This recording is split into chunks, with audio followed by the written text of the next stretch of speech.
দক্ষিণ সিকিমের রাজধানী নামচি। স্থানীয় ভাষায় নাম অর্থাৎ আকাশ, চি অর্থাৎ উচ্চ, তারা আকাশের শীর্ষ, এটি হচ্ছে নামচির অপর নাম। এখানে বিভিন্ন দর্শনীয় স্থান আছে: শিলাবাগান, টেন্ডং হিল, টেমি চা বাগান, হেলিপ্যাড, সেলোফোক চারধাম। প্রকৃতির শোভা দেখে আমার ড্রাইভার ভাই, সিকিমেরই লোক, সে আর থাকতে পারলো না। আমিও রিকোয়েস্ট করলাম। সে স্থানীয় ভাষায় একটু গান করতে করতে আমাদের প্রকৃতির শোভা দেখাতে দেখাতে নিয়ে গেল কাঞ্চনজঙ্ঘা চিরে।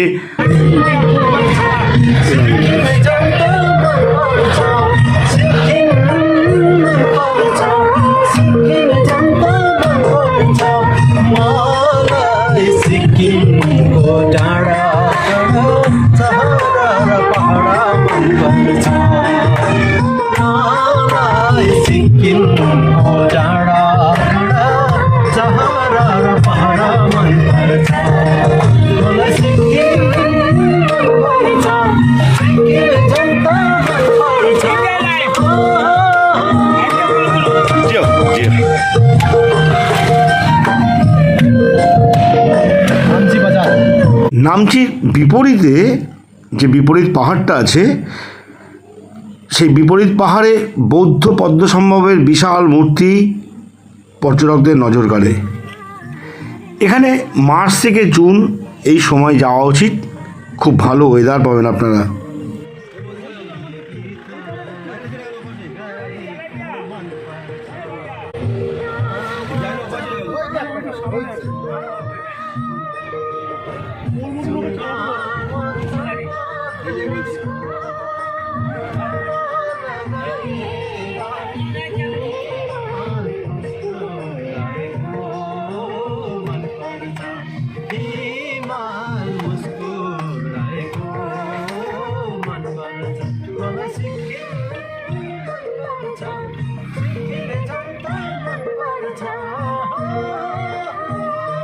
পাহাড়ি গান শুনতে শুনতে নামচি বাজারে ঢুকে পড়লাম। খুব কনজেস্টেড।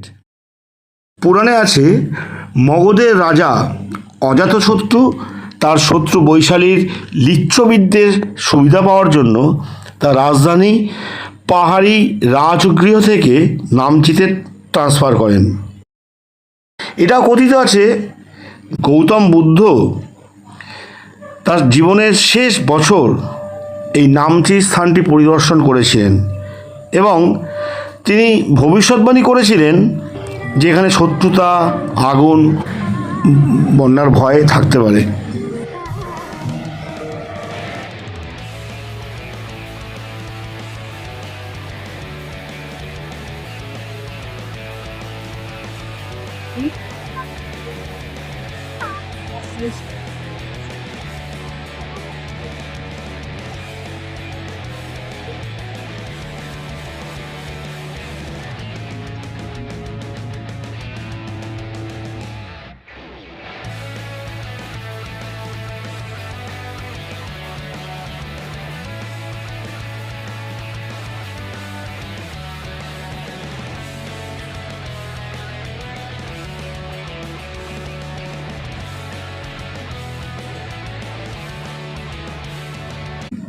দেখছেন এই গাড়ির মধ্যে গাছ দেখে আমি ভাবলাম বাইরেও প্রকৃতির দৃশ্য, গাড়িতেও গাছ, অদ্ভুত লাগছিল।